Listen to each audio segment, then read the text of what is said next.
Casa llena. Casa llena.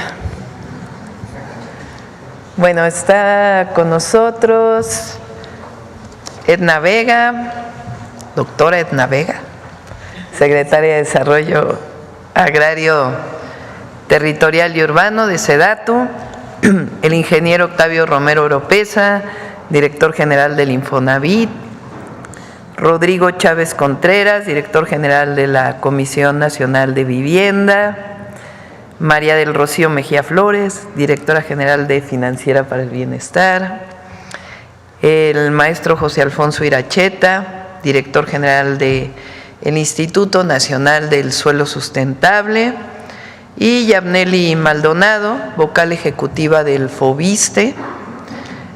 Vamos a hablar, como se imaginarán, del programa de vivienda. Vamos a iniciar con quienes quieren los precios, que es el lunes, con Iván Escalante, Procurador Federal del Consumidor.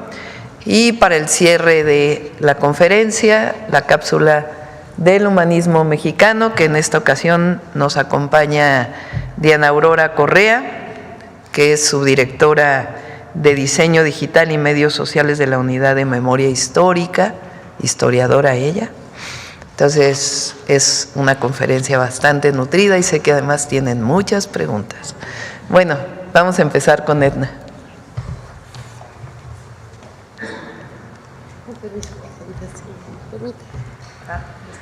Ya a todos les gusta acá. Gracias.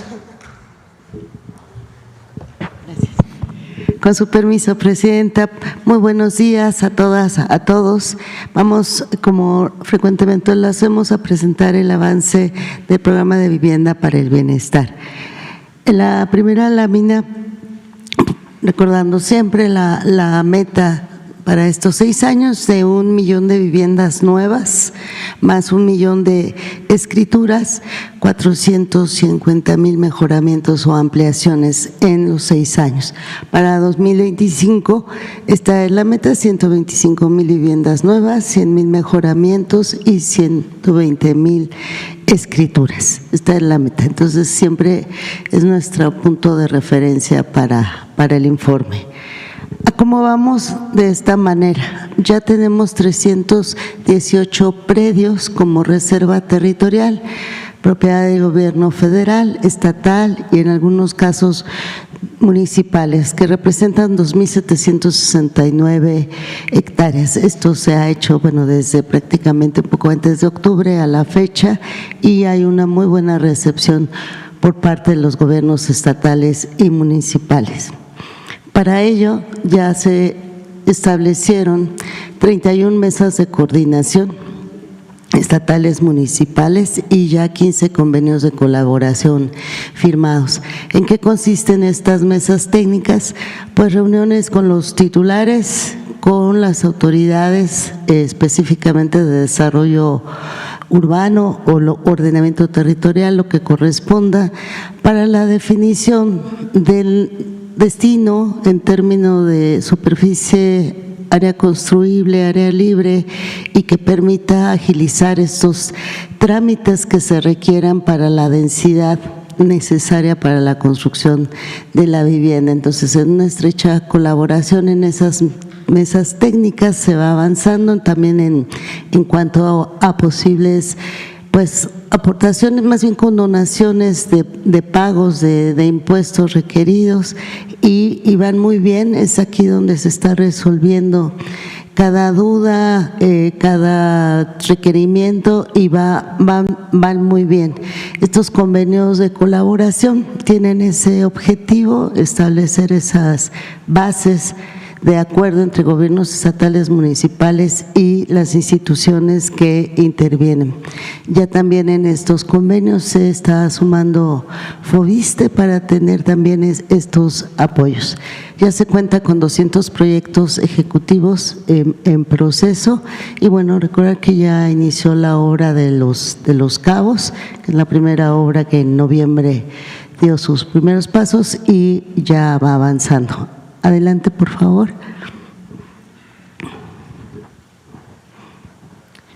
En la siguiente lámina, bueno, vamos conforme a los tiempos previstos, ya se están pues suscribiendo todos los convenios de colaboración necesarios. Pensamos concluir en febrero estas firmas de convenios, los proyectos ejecutivos que bueno siguen corriendo hasta abril y el inicio de construcción de vivienda, que además de Los Cabos, todos los gobernadores y gobernadoras quieren iniciar ya en febrero, entonces estamos en condiciones de hacerlo.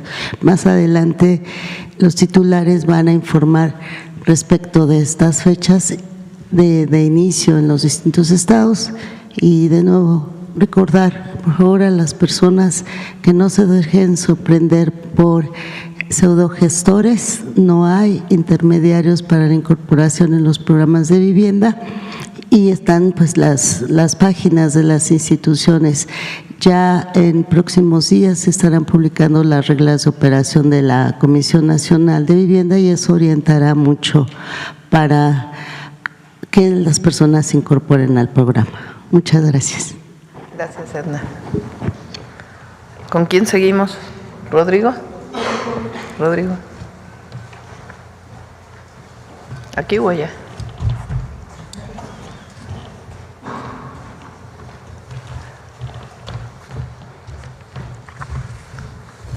Con su permiso, Presidenta, buenos días a todas y a todos. Vamos a dar cuenta del trabajo de la CONAVI, que le toca construir 500,000 acciones de vivienda en este sexenio. Para este año vamos a construir 50,000. Ya traemos de la Reserva Territorial 173 predios en 30 entidades federativas. Esos predios suman en hectáreas 1,937 hectáreas y una proyección de 180 viviendas por hectárea nos da 319,000 hectáreas. Ese es el suelo que hasta el día de hoy tiene la CONAVI. La que sigue, por favor. Vamos a iniciar la obra, de hecho ya estamos trabajando desde diciembre los proyectos ejecutivos. Vamos a iniciar la obra en febrero, ya estamos recibiendo los predios, ocupando los predios, asignando los OEOs, que son organismos ejecutores de obra. En febrero iniciaremos con 26 predios, que son 118 hectáreas, y vamos a iniciar 18,501 viviendas en 18 entidades federativas. En marzo tenemos 17 predios, 78 hectáreas, serían 12,216 viviendas, y en abril 19 predios, que son 109 hectáreas, serían 19,598 viviendas. Esto suma 50,315 viviendas, que es el programa 2025. La que sigue, por favor. En este 2025 vamos a entregar 100,000 mejoramientos para mejorar la vivienda de las familias de los municipios del oriente del Estado de México. Ya tenemos 50,000 listos para entregar las tarjetas. En este mes ya estarían ya agendadas para entregarse, y en el mes de febrero otras 50,000. La que sigue, por favor. Aquí, ¿cómo vamos? ¿Qué sectores son los que vamos a priorizar? Vamos a priorizar los grupos de mujeres jefas de familia, madres solteras, jóvenes. En jóvenes hay un programa especial de vivienda en renta para jóvenes que estudian y trabajan. Vamos a priorizar la población indígena, adultos mayores y las personas con discapacidad. ¿Cómo vamos a construir? La que sigue, por favor. Los padrones, que es un tema muy importante. Hice un esquema de 8 pasos para construir los padrones de beneficiarios del programa de vivienda para el bienestar de CONAVI.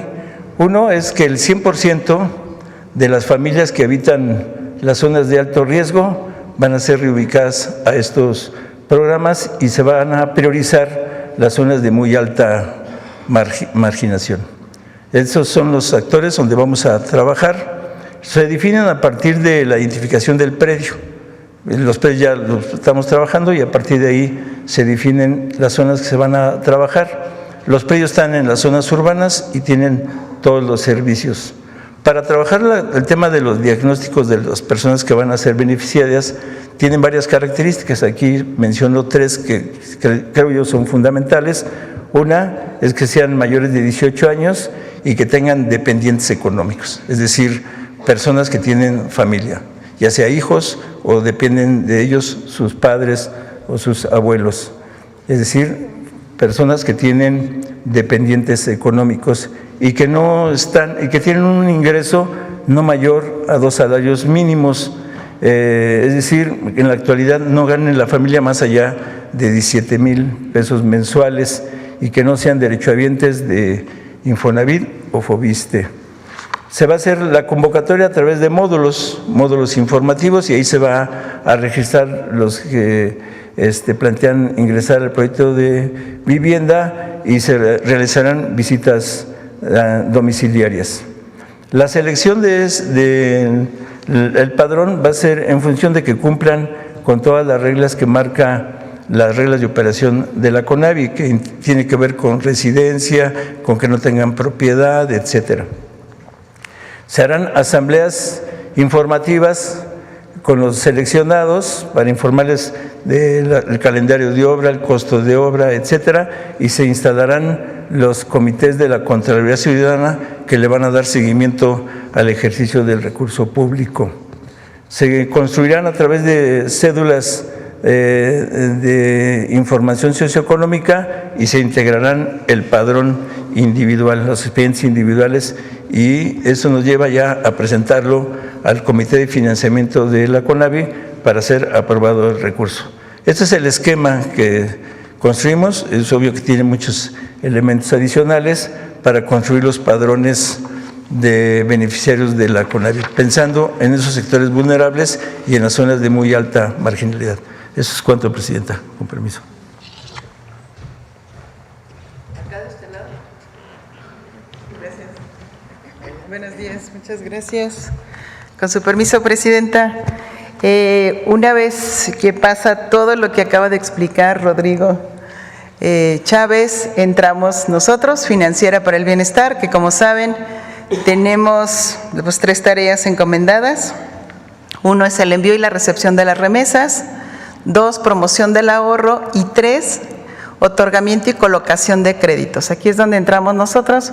Una vez que se entrega la vivienda a la persona derechohabiente, firman un contrato con Financiera para el Bienestar para que en ese momento les entregamos su tabla de amortización y todas las personas que logran una vivienda pues van a saber cómo y cuánto deben de pagar. En ese momento se les entrega también cuáles son las sucursales más cercanas a donde quedó el desarrollo de la vivienda. Como saben ustedes, 1,700 sucursales en todo el país. Y algo muy importante, y por eso se nos pidió que participáramos, es que todo el recurso que van a reembolsar las personas derechohabientes se va a ir al fideicomiso de Financiera para el Bienestar y se va a guardar en un cajón. ¿Qué quiere decir eso?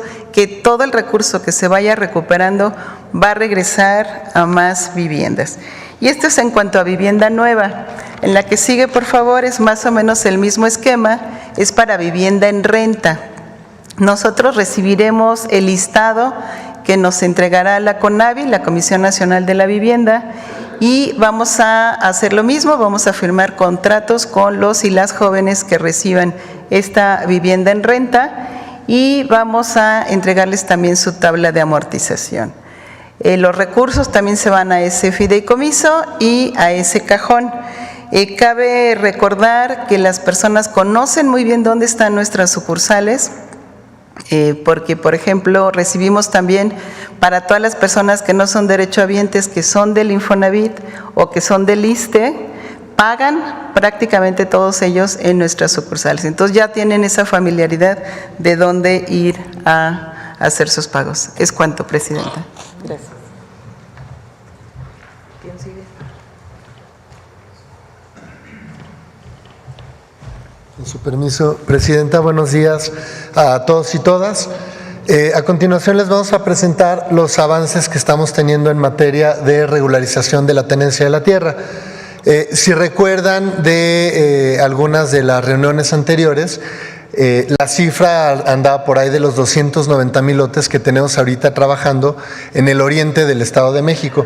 Al día de hoy ya prácticamente llegamos a 300,000 lotes y en esta semana y la próxima vamos a tener las últimas asambleas con varios de los ejidos con los que hemos estado trabajando ya para que nos den la anuencia final. Y aquí hay que recordar, el mecanismo que se utiliza para la regularización es la expropiación con fines de regularización. Esto quiere decir que el gobierno federal expropia la tierra para recibirla y posteriormente entregarla a todas las personas posesionarias a través de un título de propiedad. Este es el mecanismo que se ha usado ya por varios años. Un dato adicional que quiero compartir con ustedes es que ya iniciamos los trabajos técnicos en los primeros 4 ejidos, en Ixtapaluca, en Chimalhuacán, en La Paz, estos 3 son del oriente del Valle de México, del Estado de México, y en Tenango del Valle. Con estos trabajos ya estamos dando el banderazo al trabajo de regularización en este año y lo que implica es que los equipos de topógrafos, los equipos técnicos van a visitar cada poblado, van a visitar cada una de las viviendas para tomar las medidas, las colindancias, porque esta es información que se coloca en la escritura y esa es la que avala exactamente y con toda precisión en dónde se encuentra tu propiedad, tu lote y cuáles son los linderos que tiene ese lote. De forma adicional, seguimos trabajando en Baja California y en Baja California Sur. Como si recordarán, son 2 entidades que tenemos como prioridad debido a la problemática. En el caso de Baja California con Tijuana, nos estamos concentrando sobre todo en cuidar las zonas de alto riesgo para que no se regularice lo que no se debe regularizar, pero generar una solución para las familias que viven aquí, de modo que no se queden simplemente sin un terreno, sin una aspiración a la escritura, sino que puedan acceder eventualmente a una vivienda adecuada. La siguiente, por favor. Aquí les presento las cifras que tenemos del avance a nivel nacional. Aquí lo que quisiera resaltar es que de la última sesión al día de hoy tenemos 9 ejidos adicionales que ya nos dieron la anuencia, que sí quieren y que sí van a participar en este programa de regularización y que representan algo así como 6,000 lotes adicionales. Es un poquito más de 6,000, es un número redondo. Pero con esta cifra es con la que les comentaba, ya estamos llegando a los 300,000 lotes que tendríamos listos para la gestión y para iniciar los trabajos técnicos en las próximas semanas. ¿Es cuánto, presidente?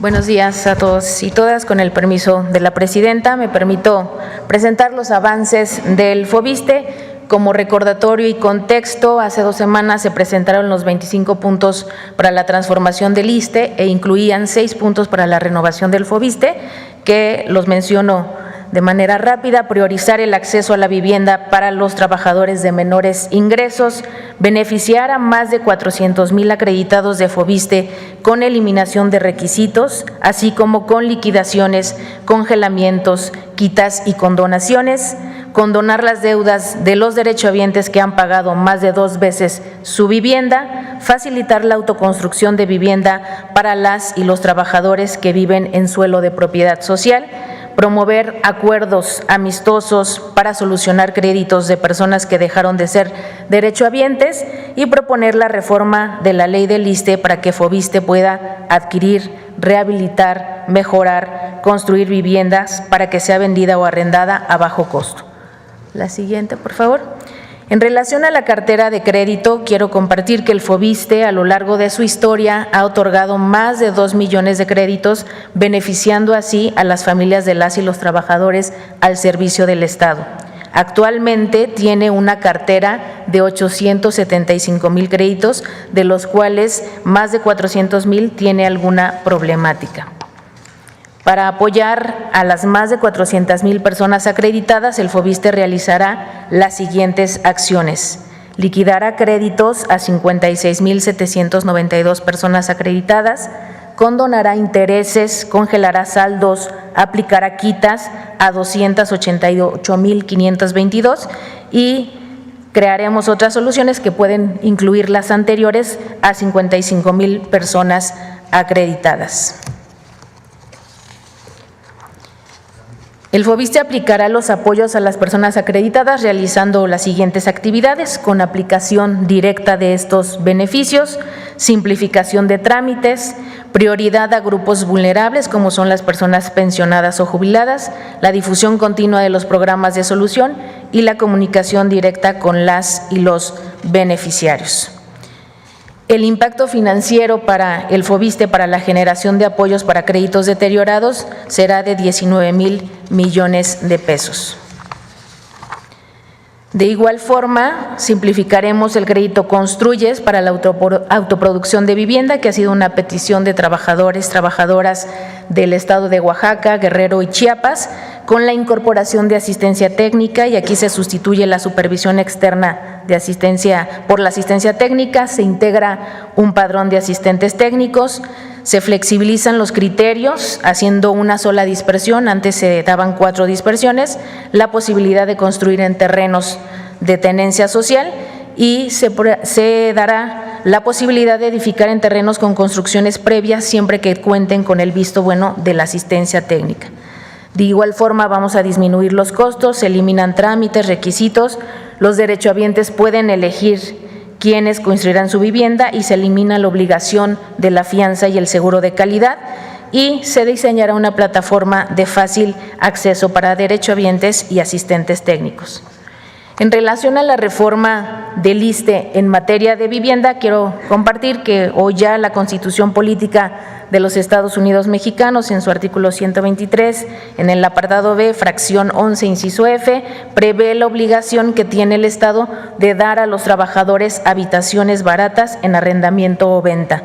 Desde la ley de 1959, el Instituto contaba con la facultad para adquirir o construir viviendas, adquirir o urbanizar terrenos destinados a formar unidades habitacionales y arrendar las viviendas a los trabajadores. En la ley del 83, el Instituto contaba con la facultad para adquirir, construir y arrendar viviendas.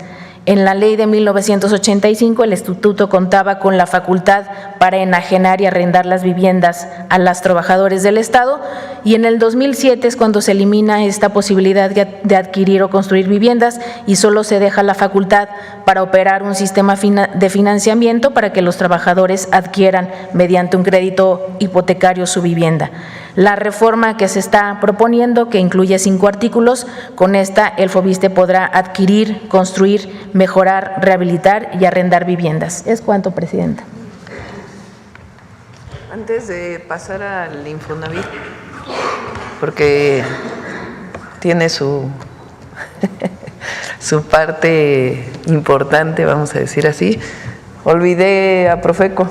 ¿Por qué no dar la información Profeco y luego vamos con Infonavit, que va a llevar su tiempo informar del Infonavit?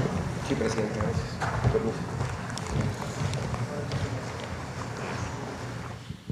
Muchas gracias, Presidenta. Con su permiso, buenos días a todas y a todos. Iniciamos con el quienes quieren los precios este lunes. Adelante. Continuamos poniendo lonas con taches visibles en estaciones de servicio que se vuelan la barda con los precios. En esta ocasión colocamos una en Monterrey, Nuevo León, marca Pemex, una móvil en Morelia, Michoacán, esta G500 de Huimanguillo, Tabasco, y 2 en Hermosillo, Sonora, en la colonia Urbi Villas del Rey y colonia Las Lomas. Muy importante, lo vamos a seguir señalando, tanto aquí en las mañaneras del pueblo como en los establecimientos, en las gasolinerías. ¿Cuáles son los gasolineros que se vuelan la barda con los precios? Porque no hay razón ni motivo para que vendan la gasolina tan cara. Vamos a, por instrucción de la Presidenta, vamos a tener una reunión con los gasolineros en esta misma semana, precisamente para hablar sobre este tema. Y solicitarle a todas y a todos que quienes identifiquen estas gasolineras le tomen una fotografía, nos la manden, la suban a las redes sociales y nos arroben a la página de Profeco, que vamos a ir a visitarlas personalmente. Adelante. Y aquí tenemos los ejemplos de que las gasolinas están por debajo de los 24 pesos en cada una de las regiones. La más barata que encontramos en Villahermosa, Tabasco, 22 pesos con 90 centavos. Y aquí están los indicadores de ganancia que reportan las propias estaciones de servicio que tienen por cada litro de gasolina. 65 centavos, 66, 70, 78, 1.56, 1.21. Entonces, a todas estas gasolineras, porque sí hay gasolinerías que están por debajo de los 24 pesos en todas las regiones, les vamos a dar una palomita.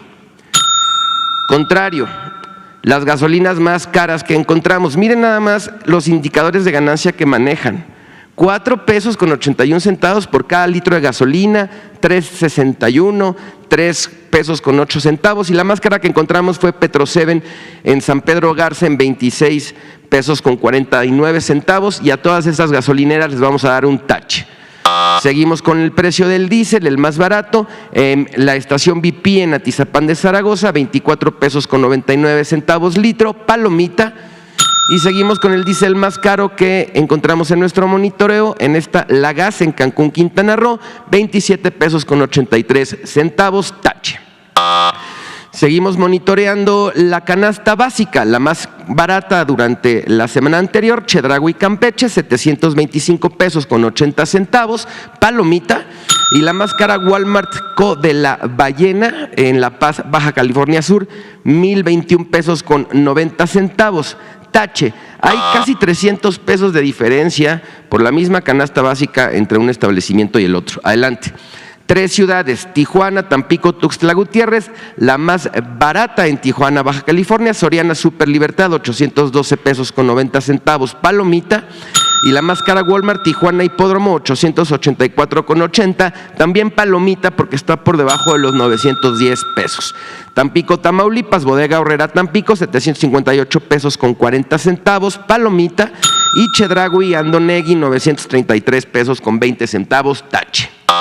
Tuxtla Gutiérrez, Chiapas, Chedraui Tuxtla Cristal, 789 pesos con 90 centavos, palomita. Y Walmart Boulevard Belisario, 967 con 30, tache. Seguimos con el precio de la tortilla promedio, continúa en 23 pesos con 31 centavos. Incrementamos un poco la muestra de tortillerías que estamos monitoreando y encontramos aquí las más baratas entre 17 y 18 pesos, Veracruz, Puebla, Zacatecas. Aquí las direcciones, la mayoría están en las colonias, en los centros de estas ciudades, entre 17 y 18 pesos, palomita. Y también encontramos tortillerías que venden el kilo de tortilla en 30 pesos, que tampoco tiene razón de ser, en Monterrey, Playa del Carmen y Tijuana. Aquí las direcciones, y por ello le vamos a dar un tache. Continuamos, hemos estado dándoles la información de los productos que integran la canasta básica y cuánto cuestan, y aquí no es por establecimiento, aquí es por marca. Y tenemos estas, ahora monitoreamos el precio de la sardina, misma presentación, 425 gramos en lata con tomate. Es exactamente el mismo producto y encontramos los más baratos entre 15, 55 y 18 pesos con 71 centavos, las marcas Chedraui, Valley Foods y California Bay. Les vamos a dar una palomita. Y por el mismo producto, estas otras marcas las venden entre 41, 50 y 43 pesos con 40 centavos. Es muy importante que cuando ustedes, toda la gente, vaya a los supermercados a hacer su despensa, comparen los precios para tomar mejores decisiones. A estas marcas les vamos a dar un tache. Continuamos, ya casi terminamos. Por ley, todo expendio que venda a granel, litros, metros, kilogramos, por ley tienen que hacer una calibración de sus instrumentos 2 veces al año. Estamos haciendo este nuevo sistema en la Profeco para que todos lo puedan hacer con nuestra institución, esta calibración. Hay otros proveedores también de estos servicios. Aquí está la página de internet, calibracion.profeco.gov.mx. Ahí se meten, hacen su solicitud y les programamos una visita a sus establecimientos para hacer su calibración. Adelante. Finalizamos con los consejos Profeco de la semana. 1, si identificas la lona con el tache en las gasolineras, no cargues ahí porque se vuelan la barda con los precios. 2, compara el costo de la canasta básica, pues la diferencia entre la más barata y la más cara es de casi 300 pesos. Si quieres ahorrar, debes comparar. 3. El promedio nacional del kilo de tortilla se sigue manteniendo en 23 pesos. Elige donde te vendan más barato. 4. La sardina es un producto de la canasta básica. Revisa bien la marca y el precio, pues podrías ahorrarte más de la mitad de tu dinero. 5. Proveedor, para ofrecer kilos de a kilo, litros de a litro y metros de a metro, calibra directamente con Profeco. Aquí en nuestras redes sociales, nuestra página de internet. Muchas gracias, presidenta. Muy buenos días. Ahora sí, Infonavit. Aquí voy a. Con permiso, presidente. Adelante. Pues muy buenos días, amigas y amigos de los medios de comunicación. Lo que le corresponde al Infonavit dentro de el Programa Nacional de Viviendas, 1 millón de viviendas, es la construcción de 500,000, para lo cual la presidenta nos instruyó la constitución de una empresa. Se requería para esta constitución de la empresa un cambio constitucional y cambio a la ley del Infonavit. El cambio constitucional ya se dio, la ley del Infonavit ya pasó por la Cámara de Senadores, ahora está en la Cámara de Diputados. Esperamos que en los próximos días ya quede resuelto el tema de la reforma del Infonavit para empezar ya con la construcción. Sin embargo, hemos empezado con algunas acciones para que una vez que esté aprobada la ley del Infonavit, iniciemos de inmediato. Así es de que, si me ayudan con la siguiente, decirles que en términos de reforma territorial, de reserva territorial, hoy el Infonavit ya tiene reserva en 30 estados. Tenemos 143 predios que suman poco más de 500 hectáreas, donde potencialmente podemos construir ya más de 86,000 viviendas, más o menos, un poquito más de la meta que tenemos para este año. Esto no significa que ya estamos tranquilos. Este año, aparte de construir estas viviendas, tenemos que procurar el suelo del próximo año. Entonces, pero por lo pronto, en términos de suelo que se requiere para este año, diríamos que estamos ya un poquito tranquilos en ese sentido. La que sigue, por favor. También hicimos un convenio con el Instituto Tecnológico Nacional de México y en el primer trimestre de este año vamos a tener ya 114 proyectos arquitectónicos que se nos van a entregar, algunos en enero, otros en febrero y otros en marzo, en estos estados que aparecen en la lista. Quiero recordarles que hemos estado hablando del congelamiento de créditos. Les quiero hacer muy brevemente un recuento. El Infonavit tiene 6.2 millones de créditos otorgados en su cartera, de los cuales 4 millones tienen la característica de que aunque el derechohabiente pague sus intereses y su aportación de capital, estos créditos suben, son 4 millones, casi 2 de cada 3 créditos otorgados por el Infonavit. Hablamos con la presidenta de inmediato nos instruyó que se resolviera el problema y se congelaron ya 2 millones de créditos. ¿Qué significa congelar? Que ya no van a seguir subiendo como venían haciéndolo. Y no solamente eso, la vez pasada les informamos que adicionalmente al congelamiento de estos 2 millones de créditos íbamos a dar beneficios en el sentido de bajas de tasas de interés, bajas de mensualidad y bajas en los saldos. La vez pasada les informamos que llevábamos 516,000, tenemos un paquete de 60,000 adicionales que en los próximos días los vamos a meter también a estos beneficios, con lo cual llegaríamos casi a los 590,000 créditos que no solo se congelaron, sino que ya recibieron beneficio de quita de interés, disminución de mensualidad y quita de saldos, de manera muy importante. Bueno, el hecho de que estos créditos, que ya tienen muchos años, que se empezaron a dar y que se suspendieron en la administración del presidente López Obrador, con esta característica que los convertía en impagables, trajo como consecuencia que muchos cayeran en cartera vencida.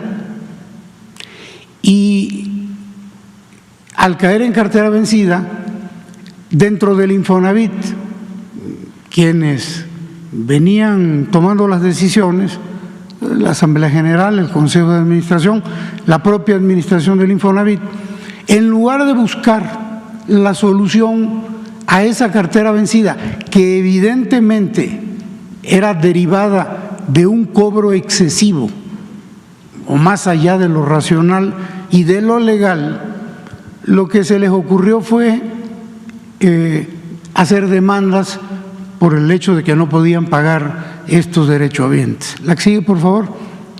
Esto nos lleva, perdón,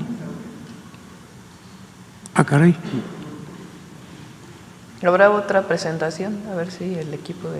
tenemos, perdóname, si tenemos otra presentación. A ver si el equipo de Octavio nos manda la otra presentación. Una disculpa, pensé que estaban... Eso lleva a que en el Infonavit se tome una decisión de judicializar, de demandar a quienes no podían pagar por este cobro excesivo que convertía los créditos en impagables. Entonces, la estrategia fue hacer demandas, pero de una manera poco ética, yo diría que incluso ilegal, porque estas denuncias se hicieron de forma masiva, lo que le llamamos juicios masivos. Esto se empezó a combatir o inició en la administración del presidente López Obrador. La que sigue, por favor. Bueno, esto es un poquito lo que decimos, eran consecuencia de que eran impagables los créditos, subían las viviendas que también ya se habían deshabitado, que estaban abandonadas, vandalizadas o invadidas, porque no solamente era el tema del cobro excesivo, sino que las viviendas se construían muy distantes de las ciudades, no eran adecuadas para la gente, y eso ocasionó esta cartera vencida. Y bueno, en 2012 se implementó una estrategia de juicios masivos, los que les decía yo, a través de despachos, los cuales cometieron irregularidades, porque no se notificaba a los acreditados. Se incluyeron acreditados que no tenían problemas de pago. Como se hizo masivo y casi fue discrecional lo que hicieron los despachos, pues incluyeron gente que no tenía problemas. Y por ejemplo, un derechohabiente que tenía una vivienda en el Estado de México, lo demandaban en Coahuila, vulnerando su derecho a defenderse, aunque nunca recibía la notificación. La que sigue, por favor. Bueno, les decía que en la administración del presidente López Obrador, el presidente le pidió al Consejo de Administración del Infonavit desistirse de los juicios masivos y detener el desalojo de familias. Entonces, en 2020, el Infonavit, de la administración pasada, presentó una denuncia penal en el estado de Nayarit contra despachos de abogados, contra funcionarios del Poder Judicial y local y contra notarios, porque se afectaron 62,000 acreditados de todo el país. Esto es muy importante que se entienda, porque en Nayarit 17,700 derechohabientes no eran de Nayarit, eran de Chihuahua, tenían su vivienda en Chihuahua. 16,500 tenían su vivienda en Tamaulipas, 6,200 en Nuevo León, 20,000 en el resto del país y solo 737 eran de Nayarit. Entonces, llama la atención que si bien 1,972 derechohabientes tenían su vivienda en Nayarit, solo 737 eran de Nayarit, todos los demás eran del resto del país. Y esto con la finalidad de que el derechohabiente no supiera que lo estaban demandando y no pudiera ser notificado. Esto trajo como consecuencia la denuncia penal, porque era un delito, era un procedimiento irregular. Y en aquel entonces fueron acusados un notario, un magistrado, 5 jueces y otros 5 funcionarios. Hoy día, 2 jueces, 3 funcionarios siguen en la cárcel derivado de lo que pasó en Nayarit con el tema de los juicios masivos. El asunto es que en esta administración continuamos con la averiguación porque se nos hacía raro de que esto nada más hubiese ocurrido en Nayarit. Entonces iniciamos una revisión a nivel nacional y miren ustedes lo que encontramos. La que sigue, por favor. Aquí está todo el país, todos los estados del país. Voy a tratar de explicarme. Los que están con rojo son los más exagerados, fue donde se cometió de manera mayor los delitos. Pero miren, en el Estado de México, en total se llevaron a cabo 54,700 juicios. Del Estado de México solo eran 79, 54,700 eran de otros estados. Es exactamente lo que pasó en Nayarit. En Tamaulipas, de 42,000, solo 3,500 eran de Tamaulipas y 39,000 casi eran de otros estados. Chihuahua, de 31,000, 30,000 eran de otros estados. Nuevo León, de 26,000, 22,000. Aquí en el caso de Veracruz, que son los más exagerados, de 14,500, 14,200 eran de otros estados. En Yucatán, de 6,357, 6,265 eran de otros estados. Guerrero, de 4,690, 4,630 era de otro estado. Aguascalientes. Entonces, todo esto es una red de corrupción que tenía como objetivo que el derechohabiente no se enterara de que estaba siendo demandado. La que sigue, por favor. ¿Cuál fue la consecuencia? Bueno, este es un dato importante. En 6 estados se concentran el 86% de las demandas de todo el país, de otros estados. Si le sumamos a esto las demandas masivas de sus propios estados, en 6 estados está el 92% del total nacional de estos juicios masivos.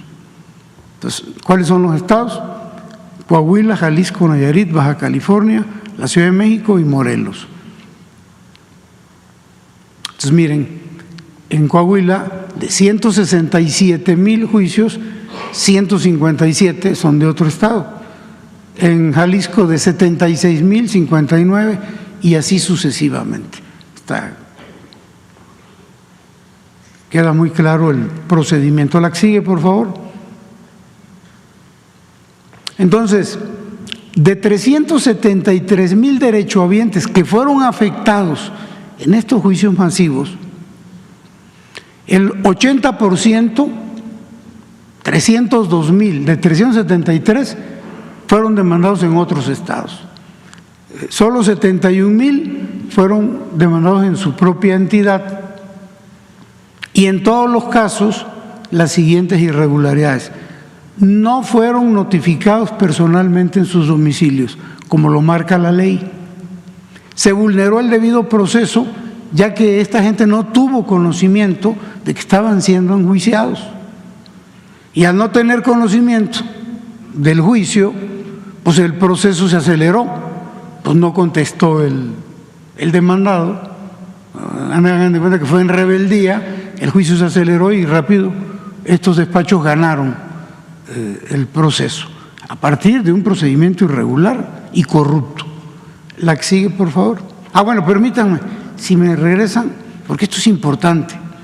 Ni el Comité de Auditoría, ni la Comisión de Vigilancia del Infonavit, ni los consejeros del Infonavit realizaron ninguna acción. Esto ocurrió y como si no hubiese ocurrido. Ahí está el problema, pero ahora sí que, como dice el dicho, no pasaba nada. La que sigue. Como resumen, de 373,000 derechohabientes afectados por estos juicios, 249,000 perdieron su propiedad, perdieron su vivienda. 207,000 que se supone que debieron haber pasado a manos del Infonavit, pues no se pueden escriturar porque estos juicios son ilegales, son irregulares. Entonces estos despachos ganaron, pero como es irregular el juicio, pues el Infonavit no puede escriturar. Y estas 207,000 viviendas son de nadie, ni son del derechohabiente original, ni el Infonavit las puede recuperar. Y 42,000 viviendas fueron vendidas por el Infonavit en subastas. Aquí hay un dato que es a resaltar, porque más de 22,000 acreditados que fueron afectados por estos juicios, curiosamente están al corriente de sus pagos. No hay ninguna razón para que los hubiesen metido en esto. La que sigue, por favor. ¿Cuánto se les pagó a estos despachos por lo que hicieron? Hicieron un trabajo mal hecho, corrupción, irregularidades, pero sin embargo se les pagó dentro del Infonavit a lo largo de los años, de 10 años, 8 años, el equivalente a pesos ya indexados al día de hoy de 29,000 millones de pesos. Y nada más para tener una idea de lo que significan 29,000 millones de pesos, pues la pensión para el bienestar para personas con discapacidad permanente, ese programa vale menos, 28,000 millones. El presupuesto de Tlaxcala son 28,000 millones, menos que lo que se le pagó a estos despachos corruptos. El presupuesto de Colima, 23,000. Beca Universidad de Educación para la Educación Básica Rita Cetina, 22,000 millones. El presupuesto del Infonavit en un año, 17,000 millones. Se le pagó a estos señores más de lo que el Infonavit eroga en un año. El programa de entrega de fertilizantes vale 17,500 millones. Pensión para mujeres del bienestar, 14,700. Esto es para comparar, para dimensionar más que para comparar el monto de dinero que se llevaron estos despachos de delincuentes. La que sigue, por favor. Estas son las empresas, estos son los despachos. Esta es la que más dinero recibió, este despacho.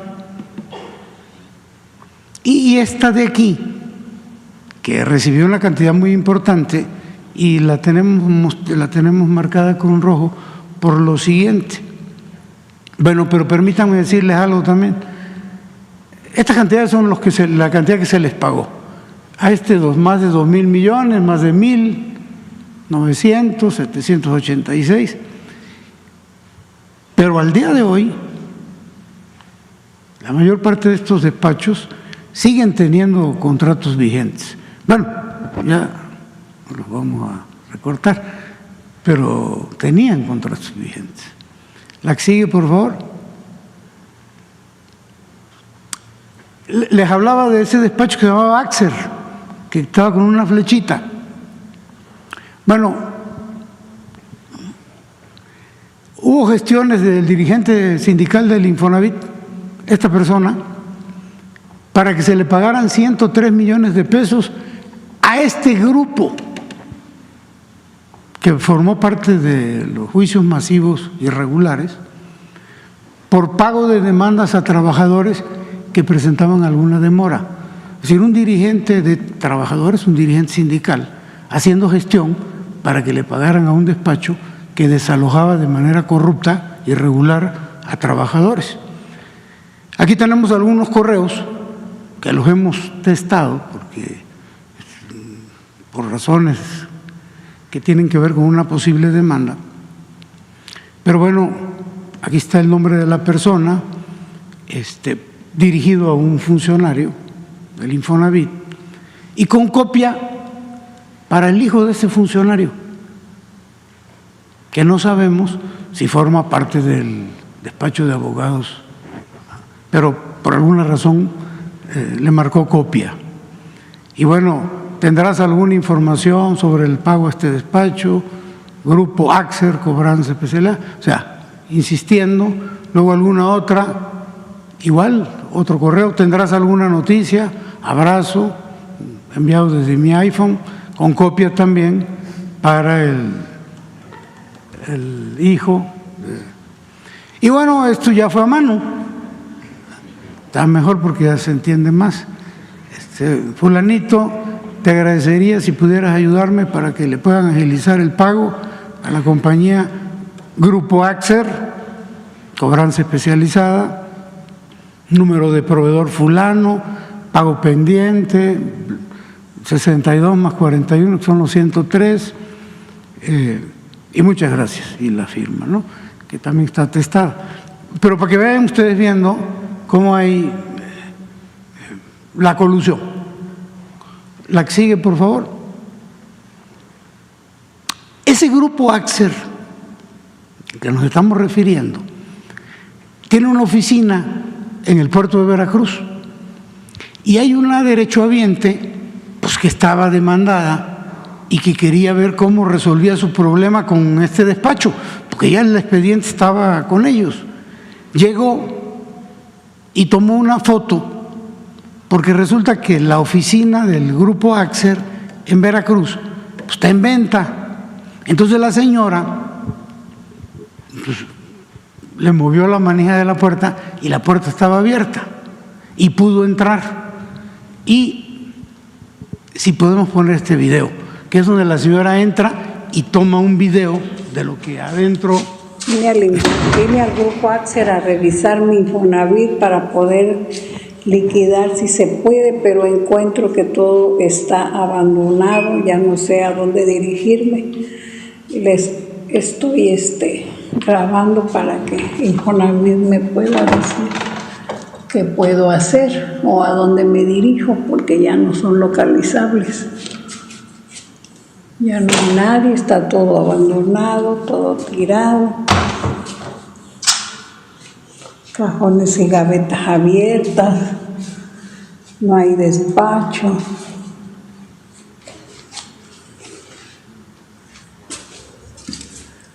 Todos expedientes. Esto es grave porque pues, la oficina se está vendiendo, está abandonada, los expedientes están en el suelo, están arrumbados, no tenemos constancia de cuántos expedientes se les entregaron a estos despachos, no tenemos constancia de que nos los hayan devuelto y bueno, al ver esto así, pues evidentemente genera preocupación, ¿no? La que sigue, por favor. Y cierro con esta parte que es importante. El presidente López Obrador instruyó al Infonavit que se detuvieran los juicios masivos, pero 9 despachos simularon juicios individuales, que esos no estaban prohibidos, pero siguieron con la estrategia de los juicios masivos. en la Ciudad de México, aquí, afectando aproximadamente o pretendiendo afectar aproximadamente a 63,000 derechohabientes.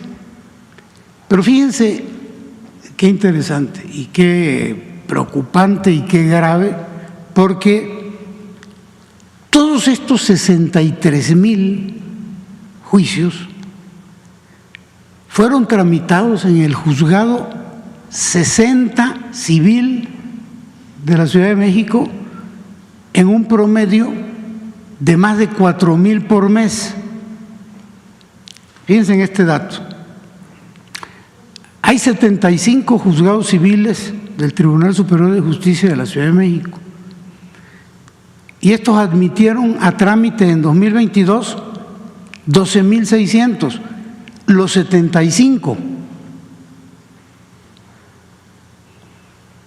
a razón de 14 por mes. Estos fueron uno solo a razón de 4,000 al mes. Pero viene otro dato interesante también, la que sigue.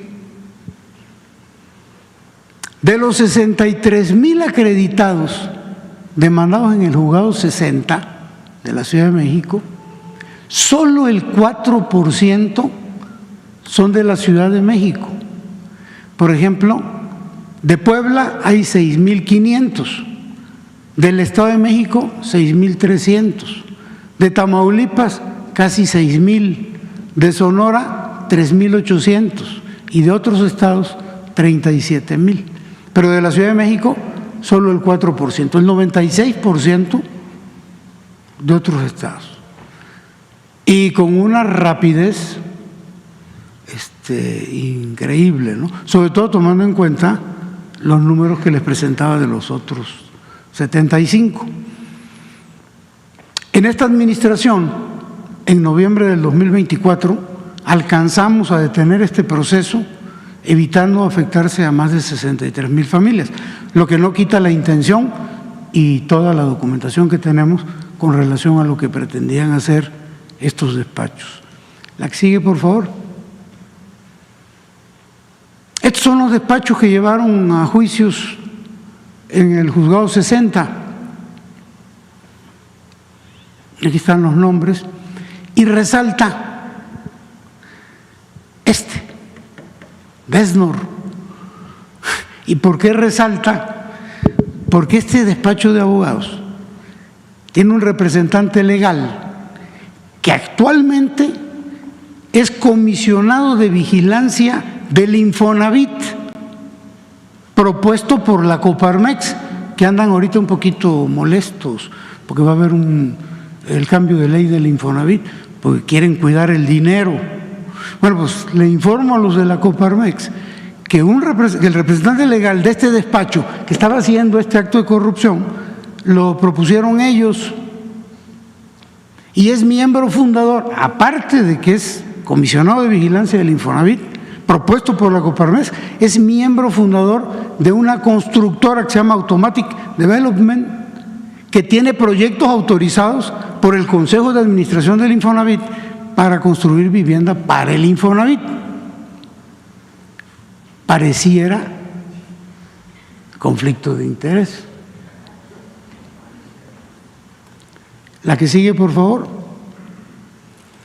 Bueno, le informamos a la presidenta y parece que no le gustó a la presidenta y nos instruyó dos cosas. En primer lugar, hay que resarcirle el daño a los derechohabientes, lo que va a generar un costo para el Infonavit. No van a ser nada más los 29,000 millones, sino que tenemos que resarcir este daño con un costo que hay que estimar todavía. Y en segundo lugar nos instruyó continuar con las denuncias penales a quienes resulten responsables de los despachos, notarios y funcionarios de los poderes judiciales locales. Y yo creo que con esto terminamos, ¿o tenemos alguna otra? Presidenta, ¿es cuánto? Gracias, Octavio. Bueno, vamos a iniciar con las preguntas acá. Gracias, doctora. Gracias. Buenos días, presidenta.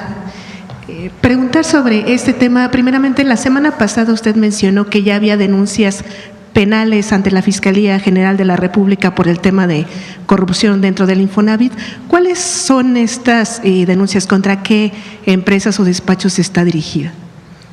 En la mayoría de los casos es para quien resulte responsable, dado que en algunos casos se presume el nombre de alguna persona que estuvo involucrada, pero queremos que la Fiscalía General de la República haga la investigación. Entonces se siguen presentando denuncias penales. En algunos casos hay nombres que se le dan a la Fiscalía y en otros pues que revisen, integralmente quiénes son los responsables frente a estos fraudes para las y los trabajadores afiliados al Infonavit. Presidente, en un segundo tema, ¿tiene ya el número de personas mexicanas que han sido repatriadas al país de extranjeros? Y con este contexto de Colombia, ¿cuál es su postura, presidenta? Sabemos que tiene una reunión esta semana o está convocado la CELAC. ¿Tienen una estrategia a nivel Latinoamérica para responder a las nuevas medidas de Estados Unidos? ¿Y cuáles serán las que determinará nuestro país? ¿Se aceptarán todos los aviones de repatriados o cómo será, presidenta? Gracias. Primero, del 20 al 26 de enero se han recibido 4.094 personas, la gran mayoría de ellos mexicanos y mexicanas. Nosotros tenemos, como lo mencioné desde hace unos días, creo que el 21 o 22 de enero, a partir de la llamada telefónica que hubo entre el secretario de Estado, Marco Rubio, de Estados Unidos, y el canciller Juan Ramón de la Fuente, tenemos un grupo de trabajo que está trabajando sobre los temas de migración y esperamos que este grupo se amplíe a otros temas que consideramos importantes con el gobierno de Estados Unidos. En el tema de migración hubo ya varias reuniones entre la organización de Estados Unidos que se llama CBP, que tiene que ver con migración y aduanas, y Migración de México, en donde estuvo presente Relaciones Exteriores y la Subsecretaría de Derechos Humanos de la Secretaría de Gobernación. Han sido reuniones a distancia y en estas pues hay acuerdos, conciliaciones, digamos. Algo muy importante es que esto no es nuevo para México, esto es muy importante. México tiene una historia de repatriación muy importante de relación con Estados Unidos. La tuvieron presidentes del pasado y la tuvo también el presidente Andrés Manuel López Obrador, en primer lugar con la administración Trump y después con la administración Biden. Entonces hay mecanismos de coordinación que existen desde hace mucho tiempo. Nosotros, ¿qué hicimos? Nos preparamos con los centros de atención, particularmente en la frontera norte, que ya algunos de ellos ya están listos y otros están ya por terminarse. Son centros de atención en donde recibimos a nuestros connacionales, a los mexicanos y mexicanas que son deportados por Estados Unidos y que nosotros los recibimos, como he dicho, con el programa México Te Abraza. También hay otras oficinas que están desde hace tiempo en aeropuertos de nuestro país. Por ejemplo, el Aeropuerto Internacional Felipe Ángeles tiene un programa que en el periodo del presidente López Obrador se llamó PRIM, que coordinaba la canciller Alicia Bárcenas, en donde también se recibía a mexicanos y ahí se les daba oportunidad de empleo, apoyos diversos para poderse integrar. Entonces, este es un trabajo que tenemos en diálogo con el gobierno de Estados Unidos y es algo que en México pues tiene ya muchos años que se hace. ¿Qué pedimos nosotros? Respeto a los derechos humanos.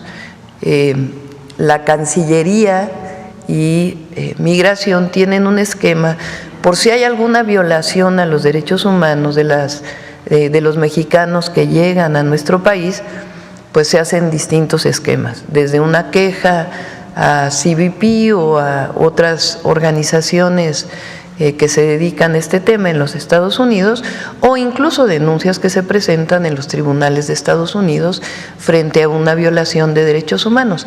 Algunas de ellas se han ganado.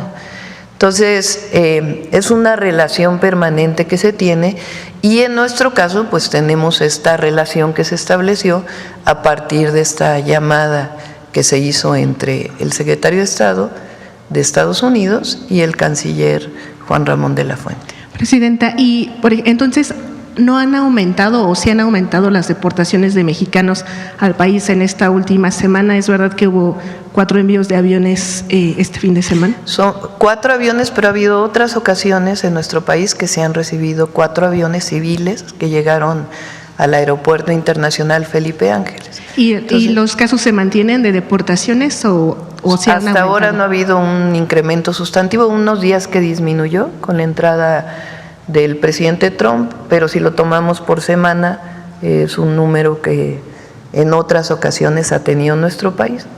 Presidenta, nada más para cerrar ese tema y rápidamente a otro, ¿usted participará en la reunión de la CELAC de este jueves? Sí, están llamando a una reunión de la CELAC. Nos parece bien que se haya llegado al final a un acuerdo entre el gobierno de Colombia y el gobierno de Estados Unidos. A nadie no es buena pues ni las tarifas ni otros mecanismos. Entonces, finalmente lo que entiendo es que ayer por la noche se llegó a un acuerdo entre ambos gobiernos, y eso es bueno porque finalmente debe prevalecer el diálogo, el respeto, que es lo que nosotros hemos buscado en la relación con Estados Unidos. El diálogo, el respeto, siempre con nuestros principios de defensa de nuestra soberanía, de defensa de las y los mexicanos en el exterior, de garantizar los derechos humanos de quien llega repatriado a nuestro país, y ahora en especial con este programa de México te abraza, en donde sea por razones de deportación o porque quieran venir a México, nosotros recibimos a las y a los mexicanos con los brazos abiertos siempre. Presidenta. Y además también lo que anunciamos aquí, que están todos los consulados de México con este apoyo permanente para apoyar en asuntos jurídicos y de otro tipo a nuestros connacionales. Presidenta. Permítame un momento. Presidenta, perdón, no me presenté, Angélica Guerrero del financiero Bloomberg. Y ya por último, ayer marcharon en Sinaloa por el regreso de la paz a ese estado, incluso también pidieron la destitución del gobernador. ¿Qué es lo que usted opina, Presidenta, al respecto? Pues estamos trabajando en Sinaloa. Hay que decir y recordar las razones por las cuales se desató esta ola lamentable de violencia en Sinaloa.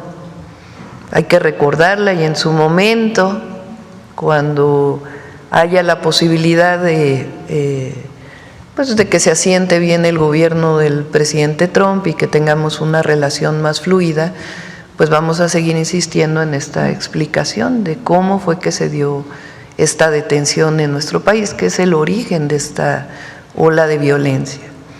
Y decirle al pueblo de Sinaloa que estamos trabajando todos los días, que sabemos y lamentamos la situación que están viviendo, pero que no solo es una preocupación, es una ocupación permanente. Llegaron más refuerzos a Sinaloa y estamos trabajando todos los días para construir la paz en Sinaloa, desde la garantía de la atención a las causas hasta la cero impunidad. Sobre el tema de la vigilancia y la presencia permanente protegiendo a las familias de Sinaloa. Sobre el tema del gobernador, Presidenta, lo continúa pues nosotros nuestra labor es ayudar como gobierno federal a proteger a las familias de Sinaloa. Ese es nuestro trabajo, nuestra labor. Había ahí algunas columnas como si fuera como antes, en donde la presidenta decidía a quién ponía, a quién quitaba. Esa no es la labor del gobierno federal. La labor del gobierno federal es apoyar a las familias de todo el país, construyendo la paz. Mañana vamos a dar el informe de seguridad con mucha responsabilidad de cómo cuáles son los resultados de estos, pues ya prácticamente 4 meses que llevamos al frente del gobierno. Hay una coordinación muy importante de las fuerzas de seguridad, de la atención a las causas que le hemos fortalecido y de la cero impunidad, y una coordinación muy importante con la Fiscalía General de la República, que ha sido muy importante en lo que vamos a presentar el día de mañana.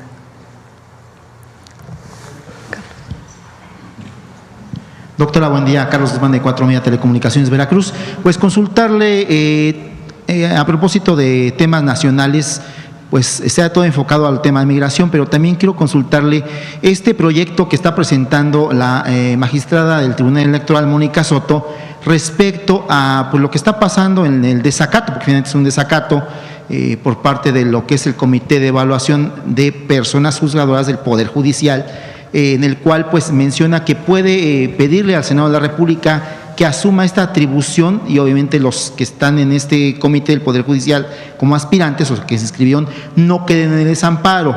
Es preguntarle su opinión sobre esto y sobre la otra opción que está proponiendo, que es una tómbola, hacer una tómbola para que finalmente se decida a los que podrían estar como aspirantes a aparecer en la boleta el próximo 1 de junio, doctor. Vamos a ponerlo así.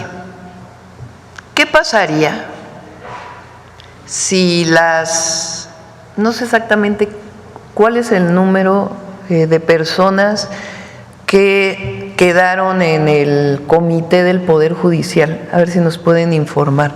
Creo que son poco más de 1,000 personas que quedaron en el comité del Poder Judicial. Vamos a repetir nuevamente muy brevemente. La Constitución establece que para definir las personas que van a participar en la elección se definen 3 comités: un comité del Ejecutivo, un comité del Legislativo y un comité del Poder Judicial. Los 3 poderes a tiempo presentamos a nuestros comités, se hicieron la apertura de las convocatorias, se inscribieron y los 3 iban caminando muy bien. De pronto el Comité del Poder Judicial dijo: yo ya no puedo porque según estas hay amparos que impiden que yo pueda continuar con esta selección. Entonces pararon los trabajos. Nosotros pues públicamente dijimos: tiene que definir el Tribunal Electoral. ¿Por qué el Tribunal Electoral y no la propia Corte?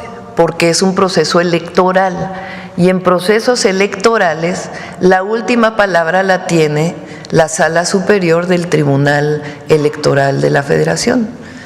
Eso lo establece la Constitución. Entonces, ¿qué pasaría si estas 1,000 personas, supongamos, no sé exactamente cuántas, a ver si me lo dan, si este número, fueron las que se inscribieron, pero creo que ya había habido un proceso inicial, pero bueno, supongamos que son 3,000. ¿Qué pasaría si estas 3,000 no pueden participar? Pues de inicio hay personas afectadas por el proceso.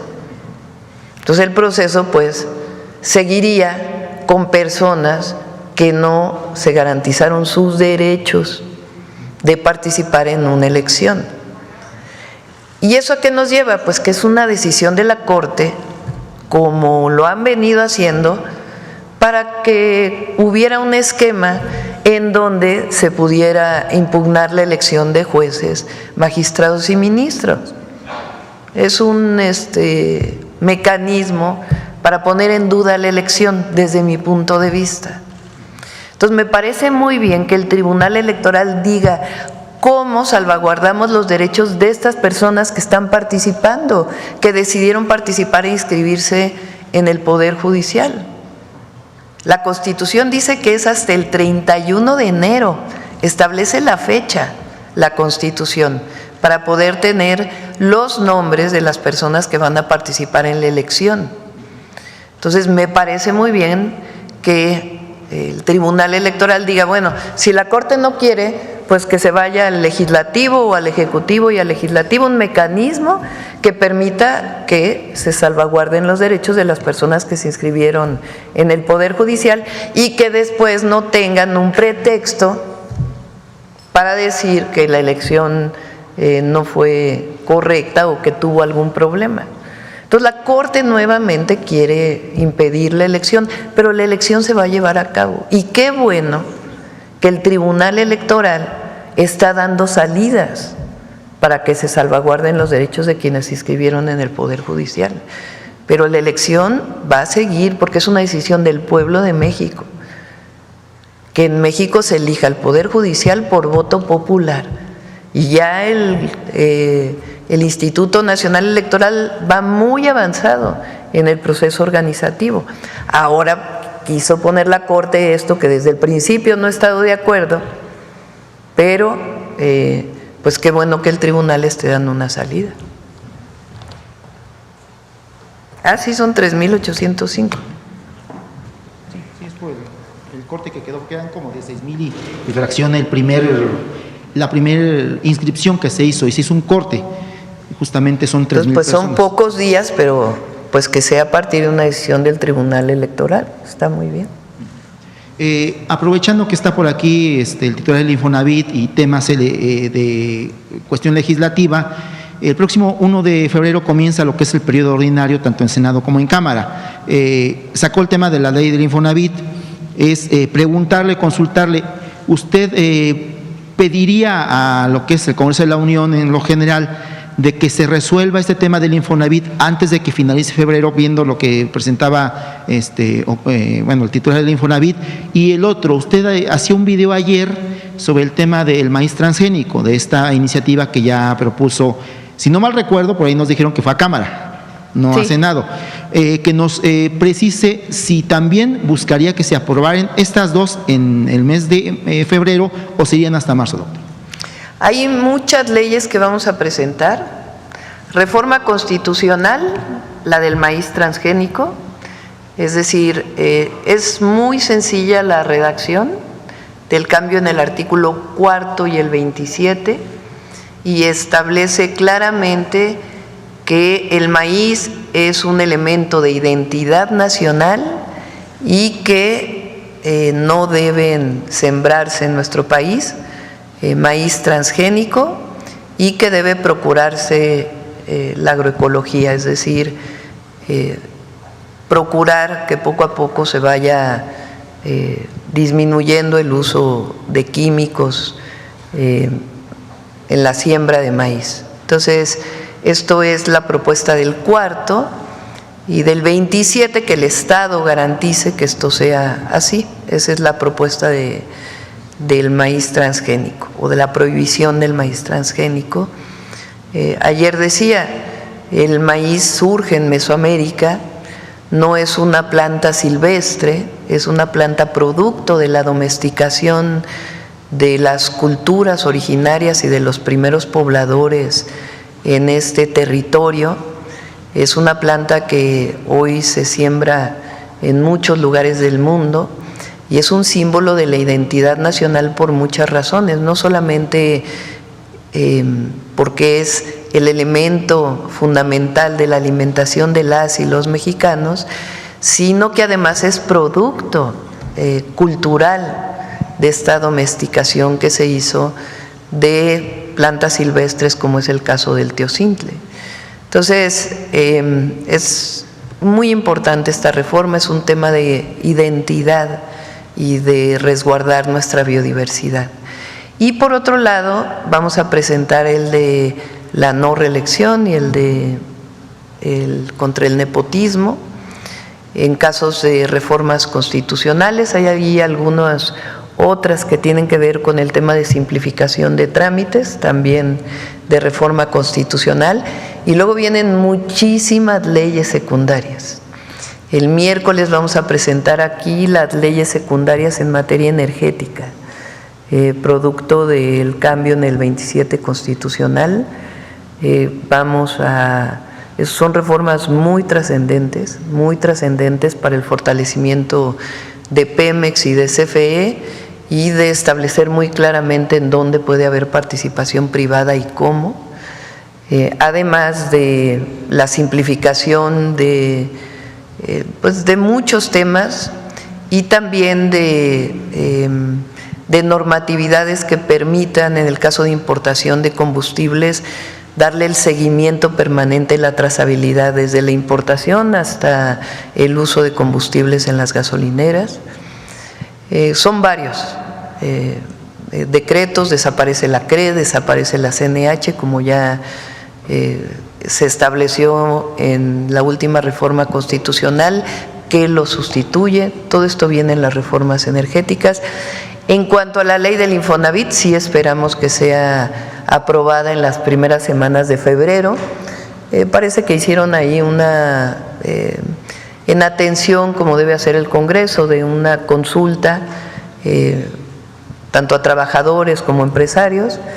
Entonces ya la Cámara de Diputados tiene que informar, pero en esencia es la ley que planteó el Infonavit, que será aprobada en las primeras semanas de febrero. Y ya para terminar, bueno, se le consultaba hace un ratito sobre el tema de la CELAC. Esta reunión, todo parece indicar que sería virtual, pero si nos precisa, por favor, si va a ser virtual. Vamos a esperar, le pedí al canciller que averiguara exactamente lo que sabemos nosotros. Tuvo ayer algunas conversaciones, el canciller Juan Ramón de la Fuente. Nos vamos a ver hoy en un rato, damos seguimiento permanente, en particular al tema de la migración y la repatriación de las y los mexicanos.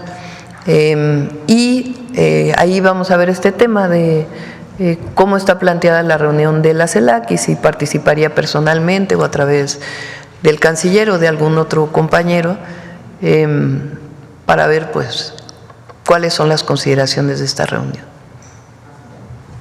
Acá. Presidenta, doctora Claudia Sheinbaum, buenos días. En relación al tema de Colombia-Estados Unidos, anoche, mientras el gobierno de Colombia decía que había superado el impasse con Estados Unidos, la Casa Blanca también emitió un comunicado en la que decía que América era respetada otra vez.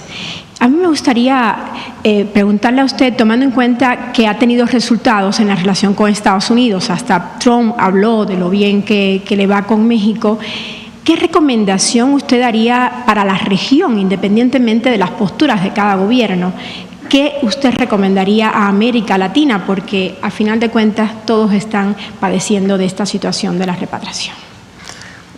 No hago recomendaciones. Yo creo que cada país tiene su esquema de organización, de relación. Creo que lo importante, como lo dije desde el primer día, es actuar siempre con la cabeza fría, defendiendo la soberanía de cada país y el respeto entre las naciones y los pueblos. Eso es muy importante. Y con América Latina pues siempre vamos a mantener una relación. Nosotros tenemos un tratado comercial con Estados Unidos.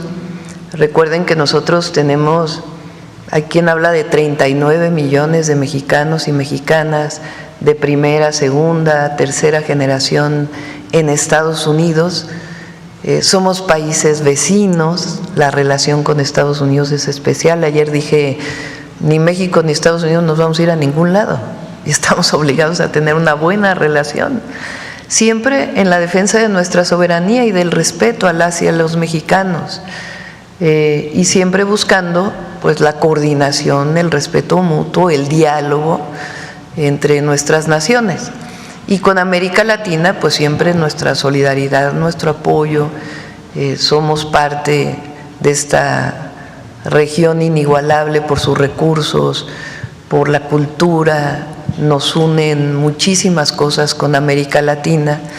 Entonces, pues más que recomendaciones, que no soy yo para dar recomendaciones, pues es establecer una relación de respeto entre las naciones, que además, por lo demás, es parte de nuestra Constitución. Y nosotros estamos siguiendo los lineamientos de la Constitución de México. Le preguntaba eso porque muchos expertos decían que lo sucedido ayer el final de la negociación entre Colombia y Estados Unidos no sentó un precedente muy positivo, que digamos, para América Latina. Pero también le quería preguntar, Presidenta, si existe ya un acuerdo con Estados Unidos de cuántos aviones se van a recibir con repatriados al día, y por otra parte, en relación a los migrantes que va a recibir México que no son mexicanos, si se conoce cuántos vendrían, cuánto tiempo permanecerán en México, quién paga su manutención, su traslado a sus países. Es el diálogo permanente que tenemos, no todo está definido. Y repito, hay coordinación desde hace mucho tiempo entre Estados Unidos y México. Recuerden pues que somos vecinos, que hay una historia entre México y Estados Unidos. Hubo una coordinación que se estableció entre el presidente López Obrador y el presidente Trump en su momento, después con la administración Biden, y ahora nos toca a nosotros la primera parte de la administración, o la última parte de la administración Biden y la primera parte de nuestra administración, y ahora la coordinación con el gobierno del presidente Trump. Entonces, hasta ahora ha sido una relación de respeto, de coordinación, de diálogo permanente, mucho diálogo, mucha comunicación, y en estos días se van a seguir estableciendo acuerdos, repetimos, siempre con el respeto que vamos a pedir a nuestra soberanía y buscando la mejor coordinación posible. En el caso de personas que no son mexicanas y mexicanos, también hay coordinación previa, y Estados Unidos está teniendo una comunicación también fluida con otros gobiernos, particularmente de Centroamérica. Centroamérica, por ejemplo, las constituciones de Centroamérica, no sé si de todos los países, pero de algunos, como por ejemplo Guatemala, establece que cualquier centroamericano debe ser aceptado en Guatemala. Así tienen otros países de Centroamérica. Entonces ellos establecen, con base en su soberanía, su coordinación con el gobierno de Estados Unidos.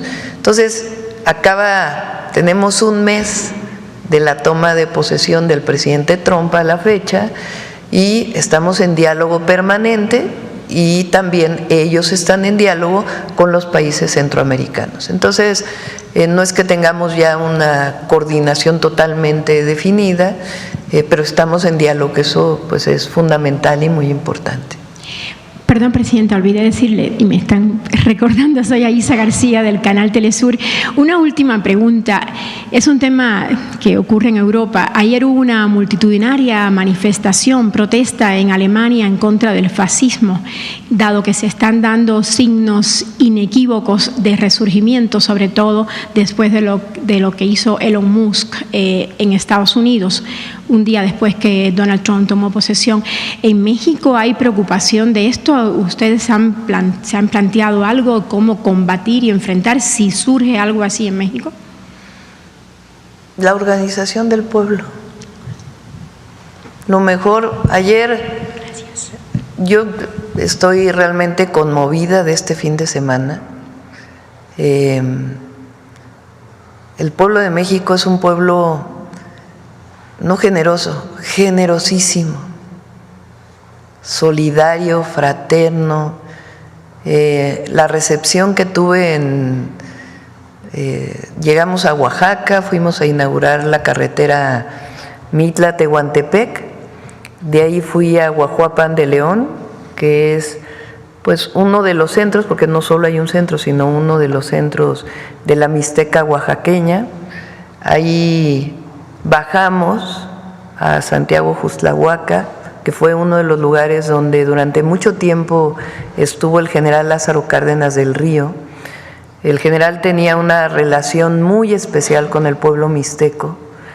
De ahí bajamos a la región Triqui y después hacia la costa, a Pinotepa Nacional, y de ahí fuimos a Puerto Escondido. Fue una gira de muchas horas en vehículo. Mi interés mucho era ver los caminos, porque nos han hablado pues del mal estado de los caminos, y comprometerme. Además, hablamos, lo dije en los 100 puntos, pero hablamos de digamos, reinstalar la comisión del Balsas que coordinó el general Lázaro Cárdenas del Río, y ahora le llamamos Plan General Lázaro Cárdenas del Río, que tiene a Michoacán, Guerrero, Oaxaca y una parte del Estado de México y Puebla. Es una región muy grande, pero vamos a iniciar particularmente con la Mixteca oaxaqueña, la Mixteca poblana, que tuve la oportunidad de estar allí el fin de semana anterior, y la Mixteca de Guerrero, que también tuve oportunidad de estar el fin de semana anterior. La idea es hacer un programa integral, porque es una zona que vive todavía con mucha pobreza, aunque evidentemente se han mejorado sus condiciones de vida, y es un programa integral que tiene que ver con infraestructura de caminos, infraestructura de escuelas, de centros de salud, apoyo a las mujeres artesanas, agua también. Entonces es un programa de infraestructura importante y además de apoyo a las comunidades y el reconocimiento, pues obviamente, de los pueblos originarios. Lo digo todo esto porque la recepción que tuve fue algo conmovedor. La verdad es que se salen las lágrimas de esta generosidad y de este recibimiento que tuvimos. Y por eso lo mejor siempre es nunca separarse del pueblo, nunca. Nosotros llegamos aquí a servir al pueblo de México. Ese es nuestro mandato, por encima de todo. Y eso es lo que va a permitir que siga la Cuarta Transformación. Cumplir la honestidad al frente en todo, en nuestros principios, en nuestras bases, en lo que representa la lucha histórica de donde venimos. Todos los compañeros que están aquí hoy venimos de esta lucha. Nos conocemos con Octavio, con Edna, con Rodrigo, con Rocío, con todos, con Iván. El otro día decía que cuando fui vocera de la campaña del presidente López Obrador en el 2006, yo salgo del gobierno de la ciudad y me pide entonces el candidato López Obrador que pueda ser su vocera, porque estaba toda esta campaña del peligro para México. Y entonces, pues yo había participado en medios de comunicación, entonces no había las redes sociales que hay ahora, pues eran los medios comerciales esencialmente. Entonces salgo del gobierno y me entrenan 2 personas para poder hablar en los medios, que son Rosa Isela e Iván.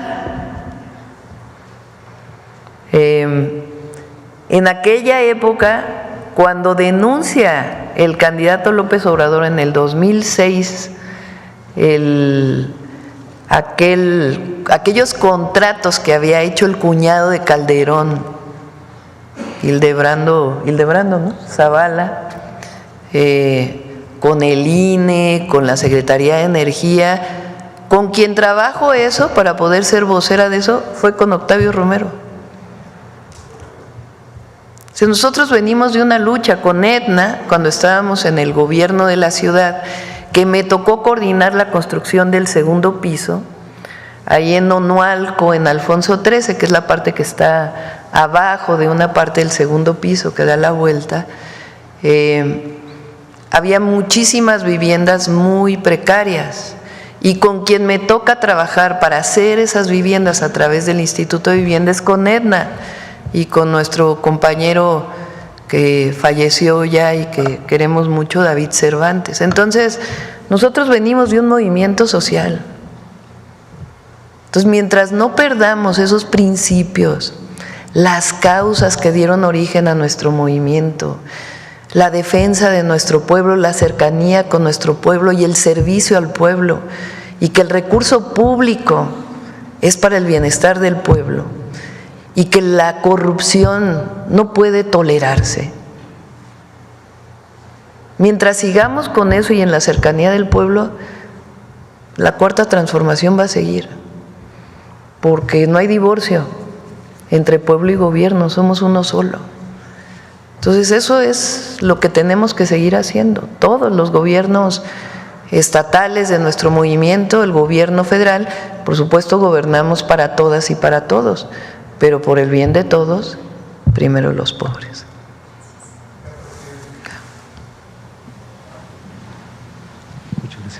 Presidente, ¿qué tal? Muchas gracias. Luis Fernando Salas de Astillero Informa. Sobre estos 4 aviones que recibió nuestro país, el presidente Gustavo Petro se negó a aceptar 2 aviones, al parecer porque sus connacionales habían recibido pues muy malos tratos indignantes y declaraciones a las que también se sumó el gobierno de Brasil. Preguntarle, en estos 4 aviones, ¿usted ha tenido conocimiento sobre si también hubo un maltrato hacia los migrantes, algo por el estilo? Por eso comenté que es un procedimiento que se tiene desde hace tiempo y además se fortaleció con el presidente López Obrador y nosotros seguimos con ese procedimiento. Llegaron aviones civiles al Aeropuerto Internacional Felipe Ángeles y ahí hay un procedimiento, un protocolo en donde a cada compatriota que llega se le pregunta si tuvo alguna violación a sus derechos humanos. En caso de que ellos digan que sí, Migración tiene un esquema en donde sea que presenta solamente una queja directamente a las organizaciones de Estados Unidos o de plano si hay una violación mayor se presenta una denuncia en los tribunales de Estados Unidos y se han ganado casos. Entonces, por eso el planteamiento que hago de que coordinación, diálogo, respeto a las y a los mexicanos y defensa de nuestra soberanía en el marco del respeto de 2 naciones. Y en caso de que se presente una circunstancia de este tipo, pues entonces se presentan las denuncias correspondientes. Muy gracias. En otro tema, el día de hoy el periódico The Wall Street Journal publica una nota en donde asegura que un alto funcionario de la administración de Donald Trump pues dice que el mandatario estadounidense, tras esto sucedido con Gustavo Petro, ha visto en los aranceles una forma muy buena de negociar y pues también un castigo ejemplar para los países que no se adhieran a sus intereses.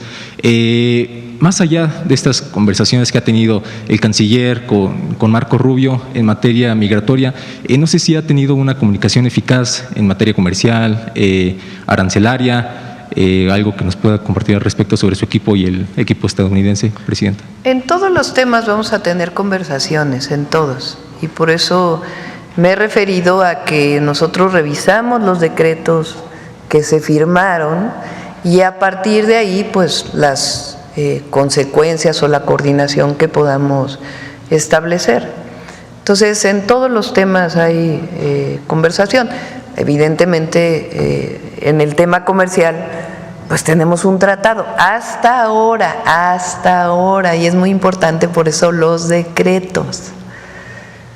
En el decreto que firma el presidente Trump establece que inicia su consulta para la revisión del tratado que vamos a tener en el 2026 y ahí también hay un apartado que dice que la Secretaría de Comercio podría tomar medidas en casos de que no haya acuerdos con temas como el tráfico de drogas u otros temas.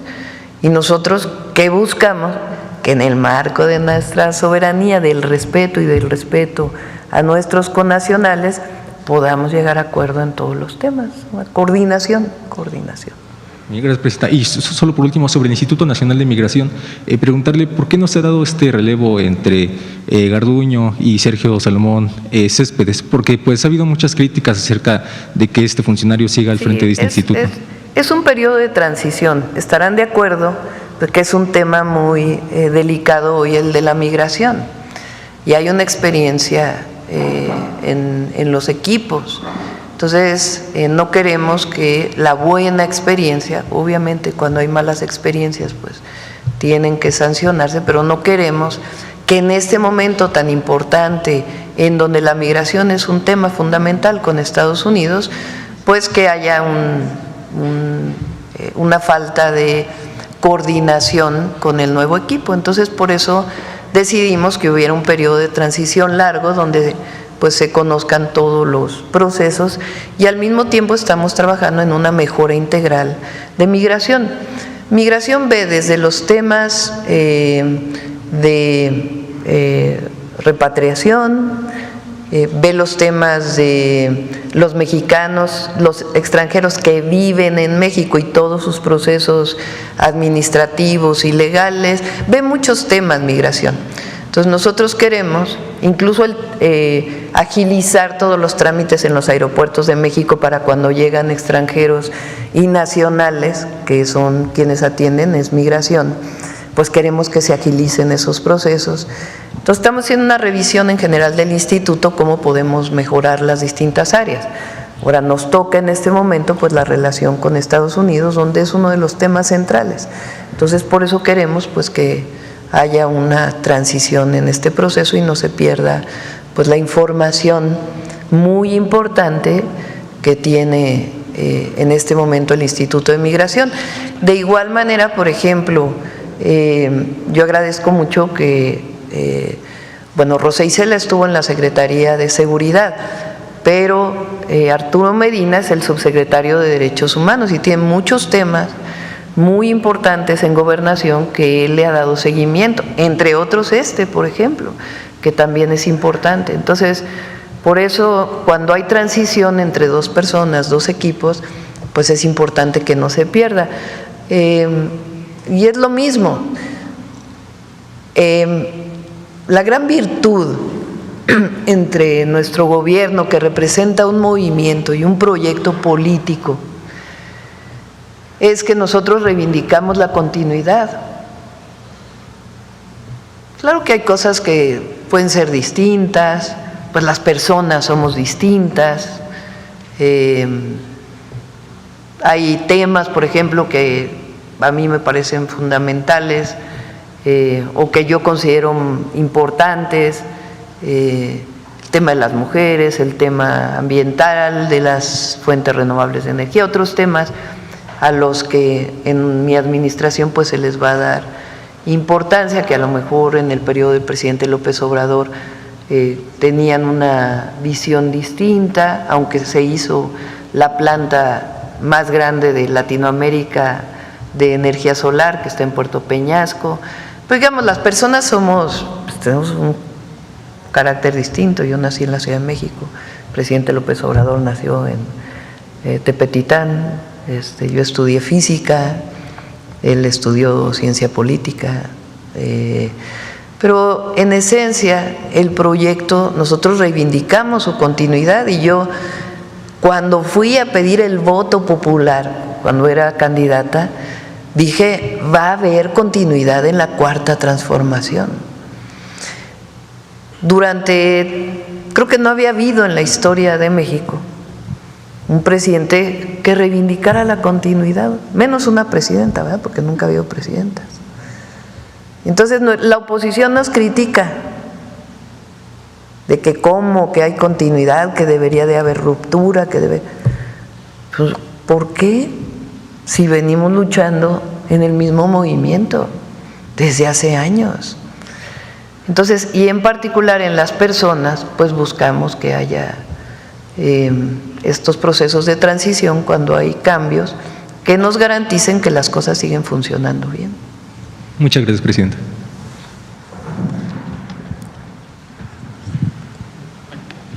Ya nos vamos a ir porque ya son 9:20. Sí, buen día, Presidenta. Manuel Pedrero, Reporteros MX. Presidenta, en esta lucha contra el narcotráfico, pues también es muy importante vencer el tema de la narcocultura. Y esa guerra cultural pues se está disputando en estos momentos no solamente en México, sino también en el mundo. Hace poco usted mencionaba una convocatoria para que en vez de narcocorridos jóvenes escribieran corridas acerca de la vida, la felicidad y demás. Y me parece que llega en un momento bastante interesante estos productos audiovisuales europeos que retratan de una manera bastante fofa y sosa la perspectiva que vive México. Y es que a través de un audiovisual francés se ha vuelto a reforzar el prejuicio de que en México el narcotráfico tiene que ser vanagloriado, de cómo, entre otras cosas, estos prejuicios racistoides de que nada más está en temas de aguacates, tortillas y demás, y que desgraciadamente está siendo convalidada a nivel mundial con estos certámenes de premiaciones y demás. La pregunta iría en dos sentidos. La primera, por la película. Así es, digo, para evitar publicidad, sí, que de verdad no merece ninguna. La pregunta sería en dos cuestiones. Una, su postura sobre cómo evitar que a nivel mundial pues se siga con esta cantaleta de que en México se vanagloria el narcotráfico y demás. Y en una segunda, para el titular de Profeco, Iván Escalante, porque justamente debido a este audiovisual, una cadena comercial de cine fue denunciada a través de millones de mexicanos por una falsa garantía de calidad de películas, a lo que ha llevado que en realidad es un modelo de estafa, a lo que en realidad es un sello de recomendación. Entonces, preguntarle en este caso a usted su postura sobre este asunto y al titular de Profeco, el señor Escalante, sobre si ha avanzado en alguna investigación sobre este asunto.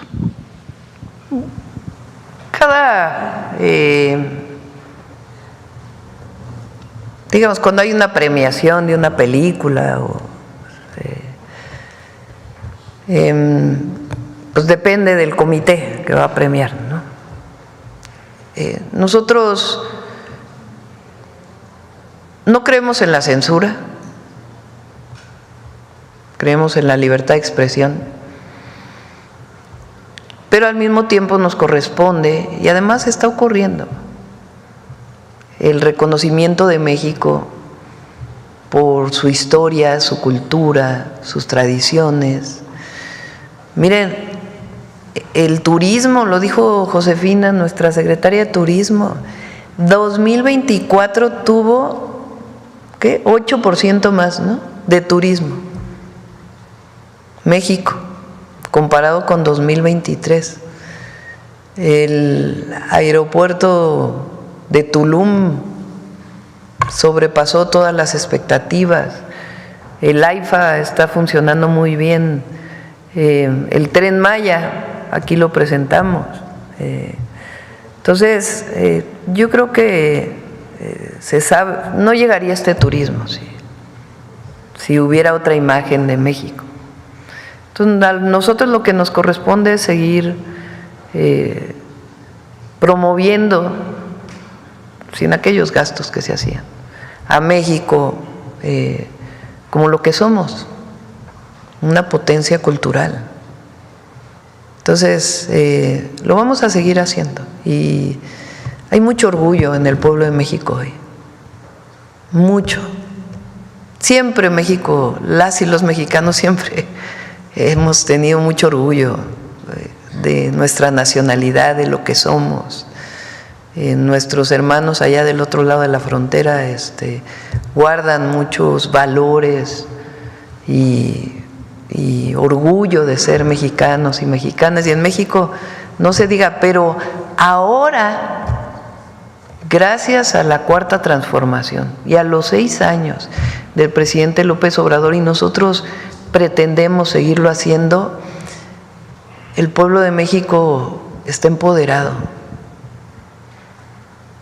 Yo decía que hay una parte ahí en el libro de Gracias del presidente, en el capítulo del humanismo mexicano, donde dice que Juárez, cuando la intervención francesa, ustedes conocen ahí un libro muy bueno de Taibo, de Paco Taibo II, que se llama, el de La carreta de Juárez, ahora me olvidé del nombre, que ustedes saben que Juárez llevaba en su carreta, decían, lleva un tesoro, pues sí, llevaba los documentos de la República. Y el presidente López Obrador en el capítulo, a ver si lo leemos aquí un día, dice, era más que eso, era la dignidad lo que iba en esa carreta. Y yo estoy convencida, porque lo veo, lo vivo y los vivimos todos, que lo que se le devolvió al pueblo de México con la Cuarta Transformación es su dignidad. Y esa ya no se la quita a nadie, nadie. Bueno, vamos con el cierre de el día de hoy. ¿Qué decías del Infonavit? De Profeco. ¿Quieres contestar? Muchas gracias, con su permiso, Presidenta. Sí, el jueves en la noche identificamos en redes sociales varias quejas sobre que esta cadena de cines no estaba aplicando la garantía.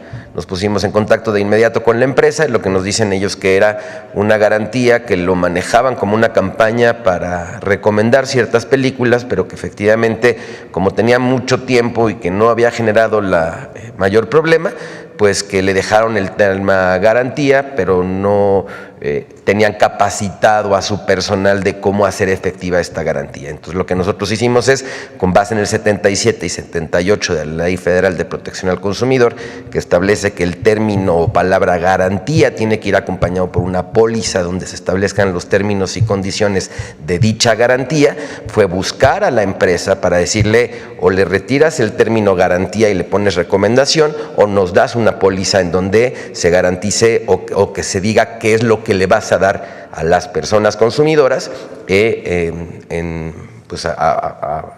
para soportar dicho fraseo. Entonces lo que hicieron fue, nos reportaron, nos entregaron ya los términos y condiciones de esto, ya está exhibido en todos los cines, y lo que inmediatamente hicimos fue mandar un llamado a todas las personas consumidoras para quienes se sintieran que no estaban recibiendo la atribución que determina la ley, nos buscaran para iniciar un proceso de conciliación. Pero la empresa ya tiene publicadas los términos y las condiciones de su garantía. Muchas gracias, presidente. Vamos a cerrar con el humanismo.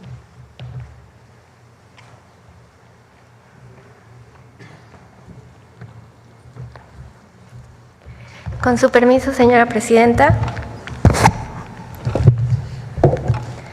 Buenos días a todos y todas. Yo soy Aurora Correa, soy historiadora egresada de la UNAM y colaboradora del proyecto Memórica México del Archivo General de la Nación.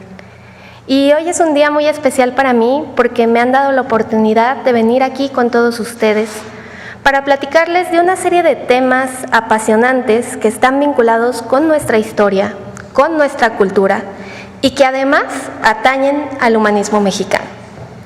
El día de hoy les voy a platicar del maíz, que es un alimento importantísimo y yo me atrevería a decir el sustento de nuestro país.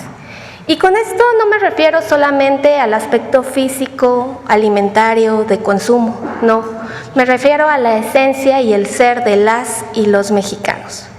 El consumo de este grano estaba bien arraigado en la época, en los pueblos originarios, y perduró incluso en la época novohispana, convirtiéndose quizás en una de las primeras nociones identitarias que permitió a la gente de este territorio compartir algo en común, imaginarse como una comunidad. Era un aspecto que compartían y que iba más allá de las castas, del nivel socioeconómico, de la ubicación geográfica. Por supuesto, el consumo de maíz perdura hasta nuestros días y es el alimento de las y los mexicanos. Entonces, el día de hoy yo quiero invitarlos a que veamos esta cápsula del humanismo mexicano, donde todos vamos a aprender juntos un poco de la historia de la domesticación del maíz y por qué es tan importante.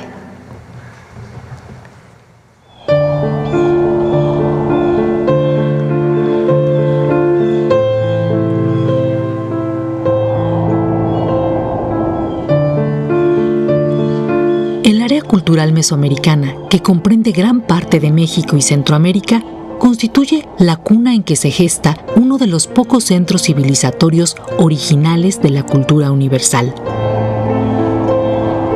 Condición que fue posible gracias a la domesticación del maíz, raíz y sustento de nuestros pueblos desde hace 7,000 años, y que forma parte de uno de los sistemas agroalimentarios más exitosos de la humanidad, la milpa.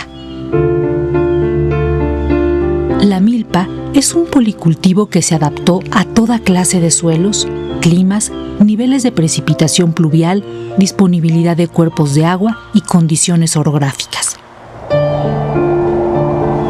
Son 3 sus componentes principales: el maíz, el frijol y la calabaza, con los que se asocian los chiles, tomates, amarantos, quelites, verdolagas, nopales, agaves y otras especies vegetales y animales según la región, como el cacao, el camote, la yuca, el chayote, los hongos, los árboles frutales, el guajolote y diferentes clases de insectos.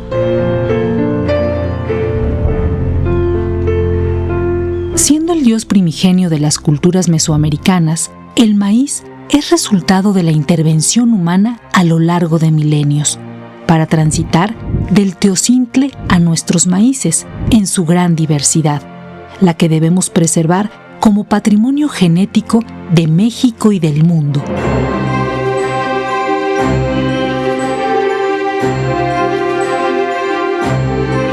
Las investigaciones nos revelan lugares que dan testimonio de esas primeras intervenciones humanas para domesticar el maíz. Uno de ellos es la mítica cueva de Guilanaquitz en Oaxaca, en la que se han hallado huellas de esos maíces ancestrales y su secuencia evolutiva a través de restos antiguos de mazorcas primigenias. Y aún de mayor antigüedad, en las obras de construcción del Aeropuerto Internacional Felipe Ángeles, se logró el sorprendente hallazgo de una mazorca primitiva semejante al teocintle, siendo la primera en su tipo que se localiza gracias a los estudios arqueológicos y paleobotánicos. Es indudable que sin maíz no hay país, pues este representa una clave central para comprender y preservar nuestro ser, nuestra diversidad y el aprendizaje acumulado, contribuir a detener el cambio climático y recuperar saberes, creencias, valores y prácticas que forman parte del humanismo mexicano.